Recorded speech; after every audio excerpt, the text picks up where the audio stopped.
आमी जे तुम्हार सुध जी तुम्हार, ये गाना आज भी हमारे दिमाग में एक अजीब सा डर पैदा करता है। भूल भुलैया एक ऐसी फिल्म है जिसको शायद ही किसी ने नापसंद किया हो। मंजुलिका का वो बदला आज भी कोई भुला नहीं पाया और सिर्फ हिंदी में ही नहीं, भारत के हर एक लैंग्वेज में अलग अलग नाम से ऐसी फिल्म बनाई गई है और ये हिट भी हुआ। पर क्या ये सिर्फ एक फिक्शनल स्टोरी है? क्या मंजुलिका जैसी कोई डांसर सच में थी? तो चलिए दोस्तों, आपको ले चलते हैं 200 साल पहले की वो कहानी में जिसने इन सारी फिल्मों को जन्म दिया और जो जगह आज भी हॉन्टेड है मंजुलिका के लिए। केरला के ट्रिवांकोर राज्य में अलुमुत्तिल मेडा नाम की एक जगह थी। यहाँ से ही शुरू होती है इसकी कहानी। ट्रावनकोर के राजा बहुत ही पावरफुल थे। वेल्थ में, सेना में, स्ट्रैटेजी में उनका कोई मुकाबला नहीं था। उनकी 3 रानी थी और सब मिलकर राज्य में सभी बहुत खुश थे। राजा एक दिन अचानक से अपने घोड़े में बैठ के आसपास के राज्य में घूमने लगे और तभी उनकी नजर पड़ी नगवल्ली पे। चांद की तरह खूबसूरत और देवी सरस्वती की तरह नृत्य कला में माहिर नगवल्ली को देख के ही राजा उनको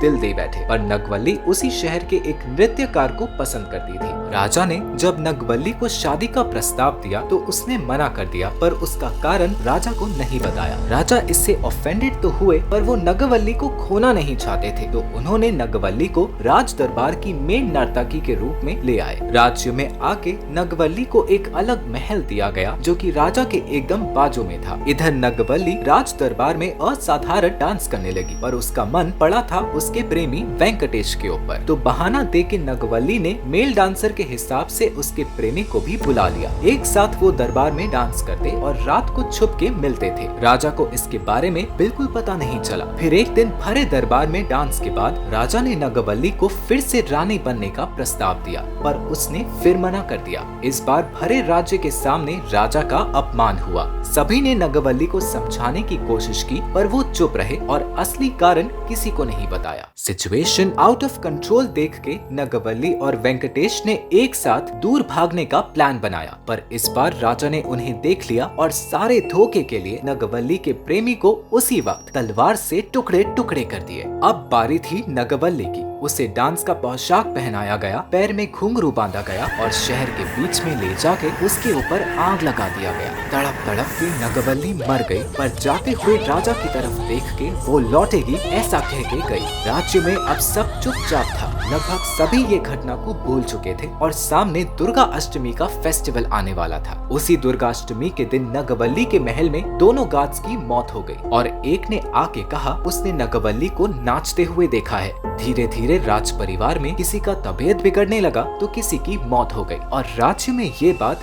फैल गया कि ये सब नगवल्ली की आत्मा कर रही है। तो राजा खुद एक दिन रात को नगवल्ली के महल में गए और उसने जो देखा उससे उसके होश उड़ गए। नगवल्ली सच में अब एक पिशाच बन चुकी थी और पागलों की तरह उसी के महल में नाच रही थी। खुद को कंट्रोल करके राजा जैसे तैसे वहाँ से लौट आए। अगले दिन वो उनके राज पुरोहित के पास गए और पुरोहित ने राजा को राज्य छोड़ने के लिए सलाह दिया, वरना नगवल्ली सबको मार देती। राजा वहाँ से चले गए और पुरोहित ने माँ शक्ति का पूजा करके उस दरवाजे को हमेशा के लिए लॉक कर दिया। पर जब भी वो खुलेगा वो आजाद होगी और अपना बदला लेगी। केरला के एलापूजा में ये कहानी आपको हर की जुबान में मिल जाएगा। 1-2 दिन नहीं, पिछले 150 साल से उस महल से आती है गाने और नाचने की आवाज। भले ही फिल्म्स में उस दरवाजे को खोलने की बात की गई है, पर आज तक किसी की हिम्मत नहीं हुई कि नगवल्ली के महल के आसपास भी जा सके। तो क्या लगता है आपको, ये रियल है या सिर्फ एक स्टोरी है, या फिर आप एक बार खुद वहाँ जाना चाहेंगे? कमेंट करके जरूर बताएं।